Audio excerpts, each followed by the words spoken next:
beetle, which is shown here.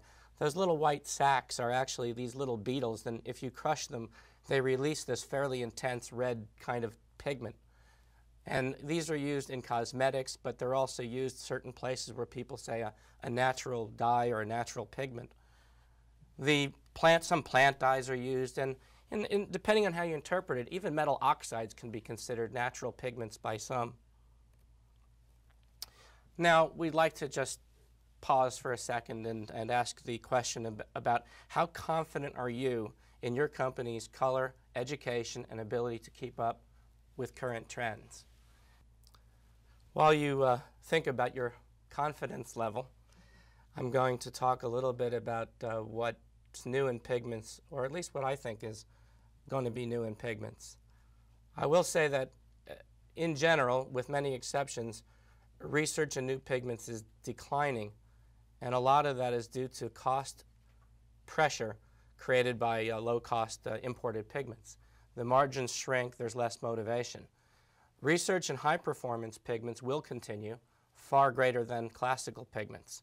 And research in effect pigments will probably be the most active area. So I would predict to look for more effect pigments for sure.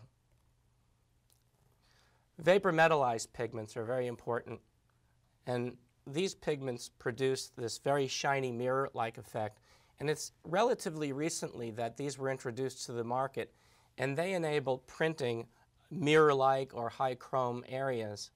Before the development of these types of pigments, in order to create that effect, one had to print on a metallized substrate or foil.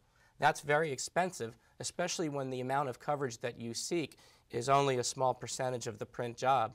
These types of pigments, although very expensive, ultimately allow cost savings and some great options in package design. We will see a few new violet pigments as they address some lacking areas in the high-performance pigment color space. This new high-performance violet will expand the color space in outdoor packaging and for food contact packaging. And another high-performance violet is far more transparent than the previous one, and it'll find application in metallic finishes, beautiful shiny luster with violets, and also it will allow highly durable pastel colors. As we said earlier, pastel colors are also going to be more of a trend given the importance of environment. Some of these muted colors are very important. And it'll also expand the color palette for food packaging and outdoor packaging. And Michelle has just handed me the outcome of the poll on your confidence level in your company's color education. 19% of you are very confident, and 61% are somewhat confident. Nobody said they weren't sure, and 14% were not very confident at all, and 4% not at all confident. But that's quite interesting. There's somewhat confident, and I think that's good. I think that's very good, but I wish I had that degree of confidence sometimes, because you never know, again, what the future holds. Now, this blue is going to be coming out. It's a very intense red shade blue that would allow very nice metallic shades, and again, very good migration resistance. And in this case, we'll see improved chemical resistance for applications, laundry detergent and drain cleaners and things that really destroy pigment. The bowerbird might really enjoy this pigment, I think. We might see an increase in the population of the bowerbird. And lastly, I think we're going to see a real explosion, and we're already seeing it in terms of pearling effect pigments, brighter colors, higher covering power, beautiful new shades, and this is something that we should watch carefully. And lastly, I'd just like to finish with an idea about a couple types of color technology that might be worth keeping an eye on. They may not be out next year, but I think they're coming. And the first one is really, it's an electronic display technology. It's being enabled by printed electronics and lower cost manufacturing capability. What's very important is not only the ability to manufacture these things, but the power consumption is dropping. And when the power consumption drops and the cost drops, this allows you to put in point-of-purchase displays in beautiful signs that are changing, eye-catching, and basically can convey information in real time.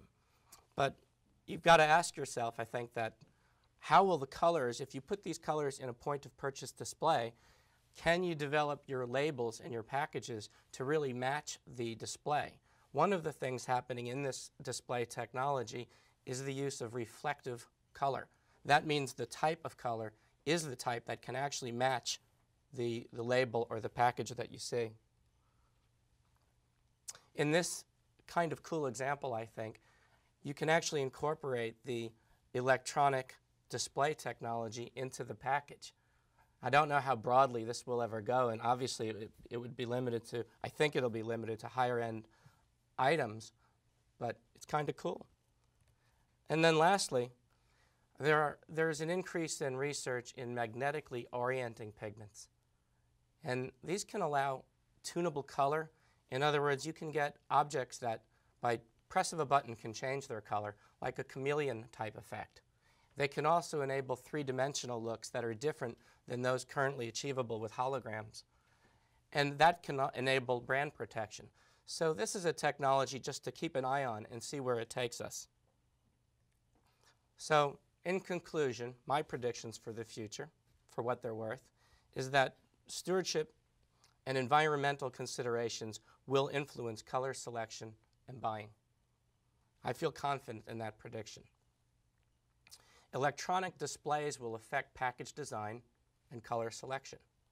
I think that this is going to be a very exciting area. I'm looking forward to it. Color expansion will occur for high performance and special effect pigments. I don't expect to see a lot in the classical pigment area. And lastly, new printing and ink technologies will enable improved three-dimensional appearance, mass customization, and the use of more color texture interactions. So with that, I thank you very much for listening.